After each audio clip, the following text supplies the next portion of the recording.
Mga political aspirant ginpahanumdom sang Commission on Elections nga hugot nga sundon ang guidelines sa pagpahamtang sa mga posters. Ini ang gintutukan ni John Sala.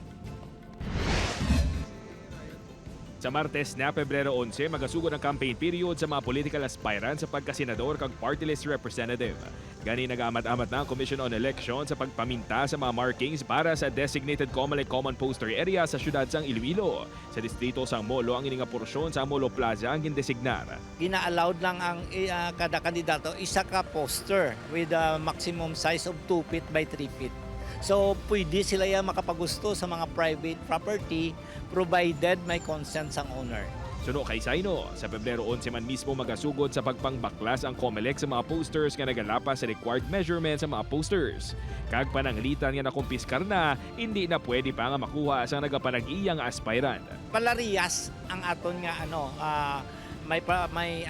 may political party o kung wala palarias gid ang pagtamod naton based sa layi agpapamutang sa mga poster. Para sa botante nga si Racine, importante nga mangin responsable ang mga political aspirant. Kag dapat, wala nagalapta lang kung sa diin-diin ang ilang mga campaign para Fernelia. Kinanglan, may mga designated areas nga kung diin ka pwede sa mga posters.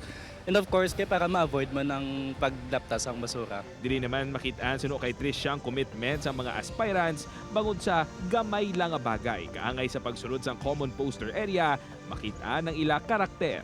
Sa mga lang, hindi sila responsible para mag-handle sa amo pag nakadako nga bagay. Samtang sunod naman sa Philippine Army, nakahanda sila kaupod ang Philippine National Police agon masiguro ang katawhay sa mga lugar nga makabig NPA-infested areas.